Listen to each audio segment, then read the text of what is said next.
Tout d'abord, est-ce que vous pouvez vous présenter votre formation? Donc, je m'appelle Frédéric Cadiou.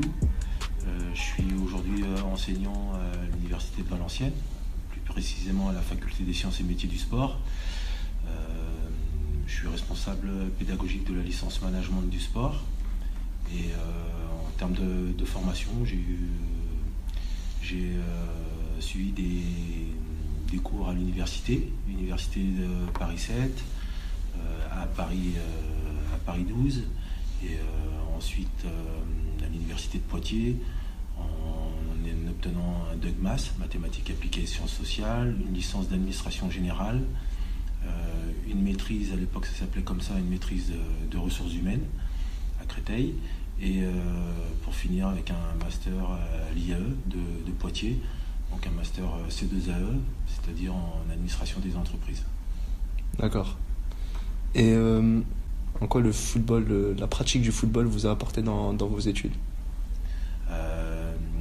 Alors le fait de concilier sport et football, sport et études, football et études, notamment à partir du moment où j'ai signé mon premier contrat pro à l'âge de 20 ans, ça a été de pouvoir suivre les études à un rythme qui était le mien, à savoir ne pas forcément, à part peut-être pour le DUG, ne pas tout faire en 1 an ou en 2 ans, mais en prenant parfois, je prends l'exemple de la maîtrise, le fait de passer.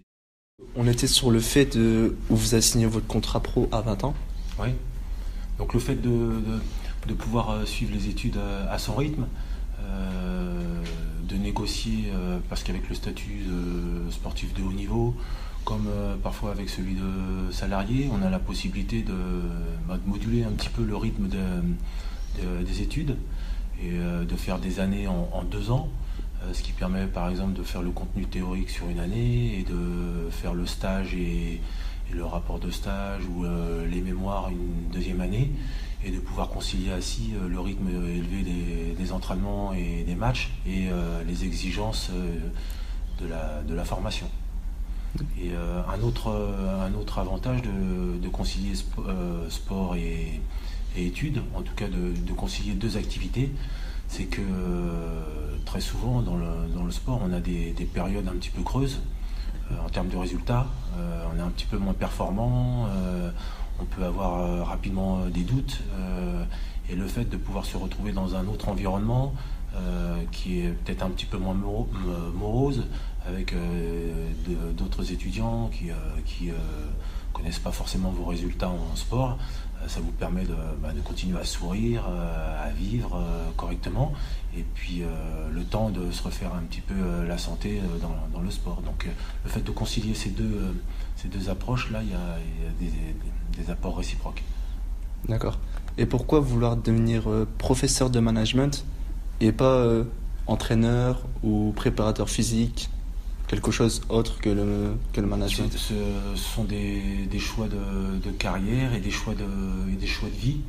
Les parcours sont ainsi faits, c'est parfois des expériences j'ai par exemple été manager général à l'Entente sportive de Wascal, donc avec dans une situation économique difficile, avec une descente à la clé à la fin de la saison, malgré un redressement financier du club.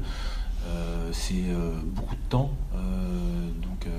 beaucoup de temps, on n'est pas forcément récompensé des efforts engagés, c'est le fait de remettre en question année après année sa position, chose que j'avais déjà faite pendant plus d'une quinzaine d'années en tant que joueur, et donc là il y a l'environnement familial aussi qui conduit peut-être à avoir davantage de stabilité, ou peut-être de changer un peu de rythme de vie que celui qu'on avait pu vivre pendant 15 ans. D'accord, merci. Ça sera tout pour moi, je vais laisser mon collègue Abdel. Je vais vous poser une première question, c'était pour être un professeur universitaire, est-ce qu'il faut aller obligatoirement jusqu'au doctorat ou... Non, il y a différentes possibilités. Alors moi aujourd'hui, je suis pas maître de conférence, donc j'ai jamais passé de thèse.